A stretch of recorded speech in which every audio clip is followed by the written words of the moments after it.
Hello बच्चों, आज मैं अगेन आपके लिए एक नई वीडियो लेकर आ चुकी हूँ जिसमें हम करने वाले हैं टॉप 20 क्वेश्चंस, यानी कि वो मोस्ट इंपॉर्टेंट 20 सवाल जो हमारी फर्स्ट यूनिट से है।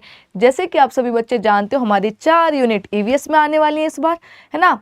क्योंकि फर्स्ट टाइम ईवीएस जुड़ा है तो किसी भी बच्चे को ये नहीं पता है कि किस तरीके के क्वेश्चंस पूछे जाएंगे। क्योंकि बात करें मैथ की, मेंटल एबिलिटी की, इंग्लिश, हिंदी की, तो सभी में पीवाईक्यूज हैं। बट बेटा हमारे ईवीएस में कोई पीवाईक्यूज नहीं है। बट आपको डरने की ज़रूरत नहीं है, जब निकिता मैम आपके साथ है। तो आज की हम इस वीडियो में सिर्फ पहले यूनिट के 20 सवाल देखेंगे, नेक्स्ट वीडियो में नेक्स्ट यूनिट के 20 सवाल, और उससे नेक्स्ट में उसके 20 सवाल। तो इसी तरीके से आपके पास 4 वीडियो मेरी कंटिन्यू अब आएंगी आज के बाद, और उसमें हम टॉप 20 क्वेश्चंस देखेंगे। क्योंकि आप सभी बच्चे जानते हो 20 सवाल ही हमारे ईवीएस के पेपर में आने वाले हैं, जो 25 नंबर में हमारे आएंगे और 1.25 नंबर में एक क्वेश्चन होगा। चलिए तो शुरू करते हैं without time wasting. This is Nikita Bhati. आज की हम वीडियो में करेंगे टॉप 20 क्वेश्चन। सबसे पहला हमारा क्वेश्चन है, पर्वतीय क्षेत्रों माउंटेनियस रीजन में आवागमन या परिवहन के लिए निम्नलिखित में से किस पारंपरिक साधन का सबसे अधिक उपयोग किया जाता है। बेटा, which traditional means of transport is most commonly used in mountainous region. इसका मतलब क्या होता है आपको पता है? देखो, पहाड़ों में कभी हमारी गाड़ियां नहीं चल सकती। अगर आप अपने मम्मी पापा के साथ कहीं घूमने जा रहे हो और पहाड़ों में, तो आप देखना वहाँ पे बेटा कभी भी गाड़ी नहीं चल सकती, क्योंकि जो सड़कें होती हैं वो ऐसी ऊंची नीची होती है। तो भाई ऐसे तो एक्सीडेंट हो जाएगा। तो वहाँ पे क्या होता है यूज़, है ना। इस सवाल में वही पूछा है। तो वहाँ पे बेटा पॉनी मूल्स यानी कि खच्चर यूज़ होते हैं। अगर हम इसका एग्जाम्पल लें तो जब वैष्णो देवी जाते हैं, है ना, वैष्णो देवी जो बड़ी बड़ी जगह जाते हैं पहाड़ों में, तो वहाँ पे मेरे बच्चों हम खच्चर का ही यूज़ करते हैं। जैसे कि वैष्णो देवी हो गया। और आपको पता है ये जो हमारे खच्चर होते हैं ये वजन भी उठाते हैं और इंसानों को भी एक जगह से दूसरी जगह लेकर जाते हैं। तो इस सवाल में पूछा गया माउंटेनियस रीजन्स पर, है ना, हम कौन सा ट्रांसपोर्ट यूज़ करते हैं। मेट्रो ट्रेन तो वहाँ चलने वाली नहीं है, ना हमारे जहाज़ चलेंगे तो पानी में होते हैं, और बेटा ट्रैक्टर भी नहीं चलेगा क्योंकि पहाड़ों पे सिर्फ हमारे खच्चर ही चलते हैं। नेक्स्ट क्वेश्चन पे हम आ जाते हैं। असम राज्य में अत्यधिक वर्षा और बार बार आने वाली बाढ़ के कारण सामान्यतः किस प्रकार के घर बनाए जाते हैं। आप सभी को पता है कि असम में कितनी कंटिन्यू बारिश आती है, और यहाँ तक कि ऐसी बारिश आती रहती है ऐसे लगता है कि बाढ़ आने वाली है ना। मैम पहले भी बता चुकी है। तो what type of houses are generally built in Assam due to heavy rainfall and frequent floods. आपको पता है वहाँ पे ऊंचे ऊंचे घर बनाए जाते हैं।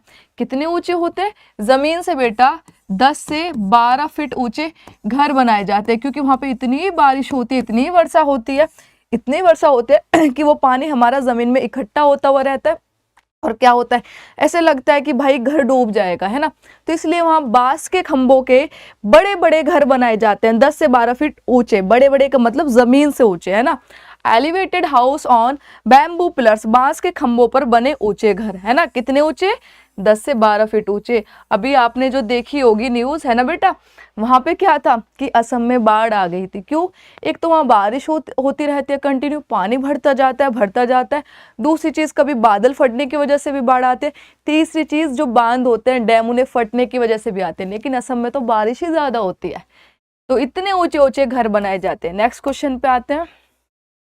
बेटा, ब्रह्मपुत्र नदी को तिब्बत में किस नाम से जाना जाता है, जहां से ये होकर भारत में प्रवेश करती है।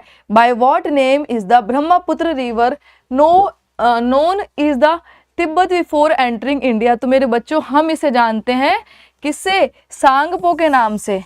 किससे? सांगपो के नाम से, है ना। कहाँ पे? तिब्बत में बच्चों इसे सांगपो के नाम से जाना जाता है। किसके नाम से? सांगपो के नाम से। वेरी गुड, है ना। नेक्स्ट क्वेश्चन पे हम आ जाते हैं।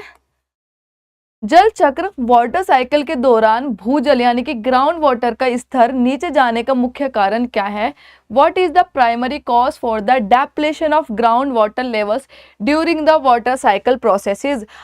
इसमें पूछा है बेटा, जब हमारी जो बारिश होती है ना, वो पानी हमारा क्यों खत्म होता है, क्यों वो नीचे जाता रहता है। जल चक्र के दौरान भूजल ग्राउंड वाटर का स्तर नीचे जाने का मुख्य कारण क्या है ना।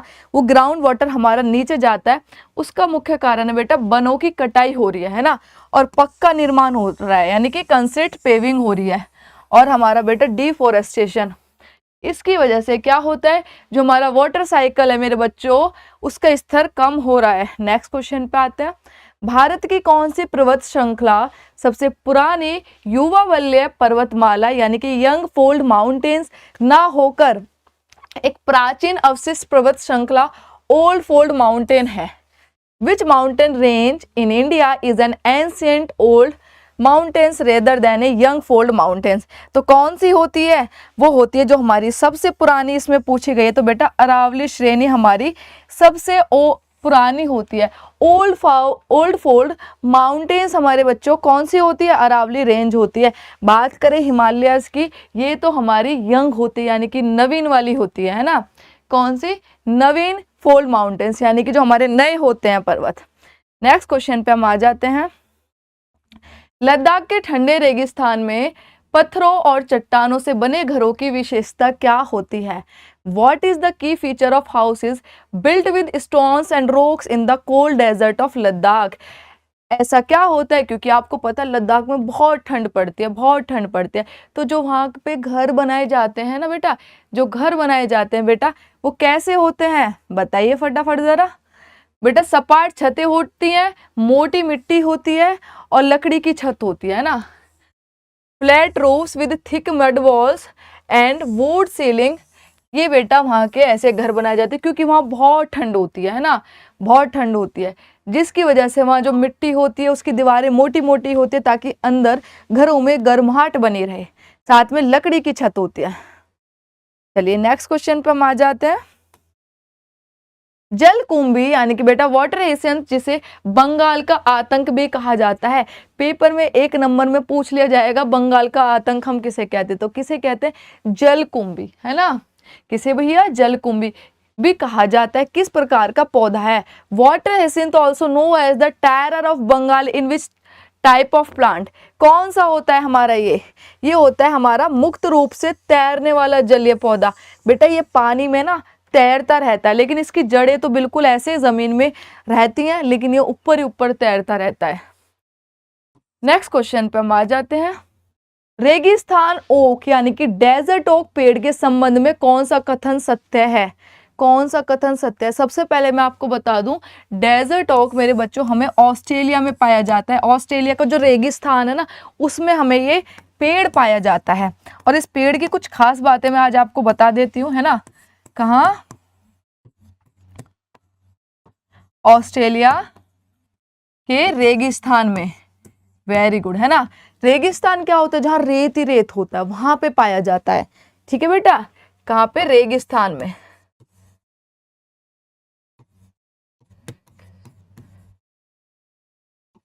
ठीक है, बात करें ऑस्ट्रेलिया के रेगिस्तान में पाया जाता है। और आपको मैं बता दूं, इसकी जो जड़ें होती है ना, जब तक जमीन के अंदर जाती रहती है जब तक उन्हें पानी नहीं मिलता है।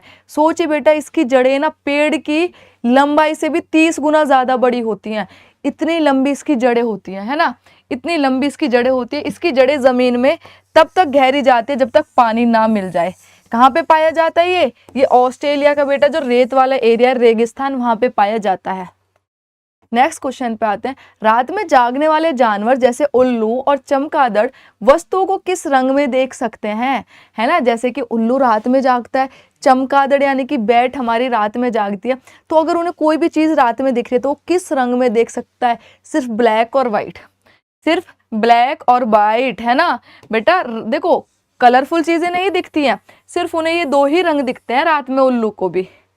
नेक्स्ट क्वेश्चन पे आते हैं।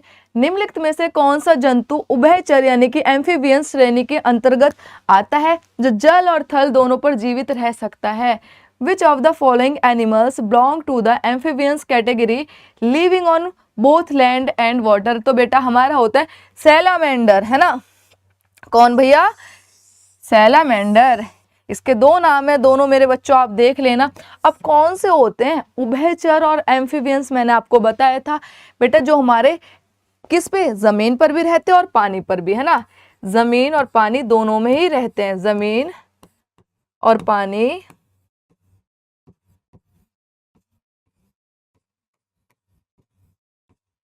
दोनों में रहते हैं, दोनों में रहते हैं। इन्हें हम क्या कहते हैं? मैम बहुत बार बता चुके हैं इन बच्चों को कि इन्हें एम्फीबियंस कहते हैं, और हिंदी में उभयचर। और इसके और भी एग्जाम्पल थे भैया, फ्रॉग था बच्चों, है ना, ये भी बेटा दोनों जगह रहता है। टोड है हमारा बेटा, कुछ फिशेज भी हमारी ऐसी होती हैं।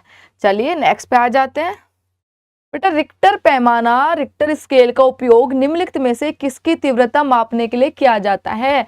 The Richter scale is used to measure the intensity of which of the following. तो आप सभी बच्चे जानते हो भूकंप की तीव्रता को नापने के लिए, भूकंप की इंटेंसिटी को नापने के लिए बेटा हम रिक्टर स्केल का यूज करते हैं कि भैया किस गति से भूकंप आया है उस एरिया में, है ना, तो हम उसे रिक्टर स्केल के द्वारा ही नापते हैं। अब सिस्मोग्राफ क्या होता है ये आपको कमेंट में बताना है ना। सिस्मोग्राफ क्या होता है बेटा? मैं तो नहीं बताऊंगी, ये तो आप बताओगे। ये तो मैम आपको बहुत बार बता चुकी है, क्वेश्चन मार के आपको सिस्मोग्राफ बताना है। नेक्स्ट क्वेश्चन पे आते हैं। समुद्री तटों पर अचानक आने वाली विनाशकारी सुनामी तरंगों का मुख्य कारण क्या होता है? What is the primary cause of sudden destructive tsunami waves on coastal areas? तो भैया क्या उसका रीजन होता है ना, क्या बेटा उसका रीजन होता है? अंडर सी अर्थक्वेक और वोल्केनिक इरप्शन, समुद्र के नीचे भूकंप या ज्वालामुखी के विस्फोट होना, बिल्कुल सही है। सुनामी क्या होता है? जब समुद्र की लहरें फट जाती है। तो बेटा समुद्र के नीचे जब भूकंप या ज्वालामुखी विस्फोट होता है। चलिए नेक्स्ट क्वेश्चन पे आ जाते हैं। जल चक्र में वाष्पसर्जन ट्रांसपिरेशन की प्रक्रिया मुख्य रूप से किससे जुड़ी होती है? The process of transpiration in the water cycle is primarily associated with, है ना, एसोसिएटेड विद, तो किससे जुड़ी होती है बेटा? जल चक्र में वाष्पसर्जन किससे जुड़ी हुई होती है? हमारी पौधे से और पेड़ से जुड़ी हुई होती है। मुख्य रूप से किससे जुड़ी हुई होती है? क्या होता है ट्रांसपिरेशन? जब मैम हमारी पत्तियों में, है ना, जब मेरे बच्चों हमारी पत्तियों में, ओके आपसे पूछा है, इसमें आपसे क्या पूछा है? देखो एक तो ट्रांसपिरेशन होता है जब पत्तियों में ज्यादा पानी आ जाता है तो भाप बन के उड़ता है, और एक आपसे पूछा जाता है वाटर साइकिल, है ना, जल चक्र। तो वाटर साइकिल में क्या होता है? ट्रांसपिरेशन। जो समुद्र होते हैं, हमारी नदियां होती हैं, जब धूप की रोशनी में पानी गर्म होता है और भाप बनकर ऊपर जाता है ना, और भाप बनकर मेरे बच्चों ऊपर जाता है, तो उसे हम क्या कहते हैं? उसे ट्रांसपिरेशन बोलते हैं। मीठे पानी के स्रोत फ्रेश वाटर रिसोर्सेज में पृथ्वी पर उपलब्ध कुल जल का लगभग कितना प्रतिशत भाग पीने योग्य है? बेटा हमारे अर्थ पर, पृथ्वी पर जितना भी पानी है ना, 100% पानी, लेकिन बात करें पीने योग्य सिर्फ 1% पानी है, सिर्फ 1%, है ना।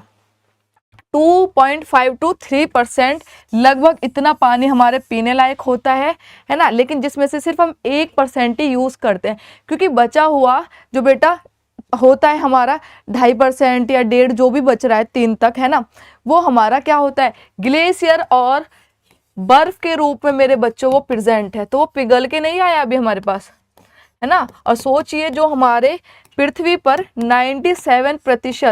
97% वाटर है बच्चों, वो कैसा है? वो खारा है।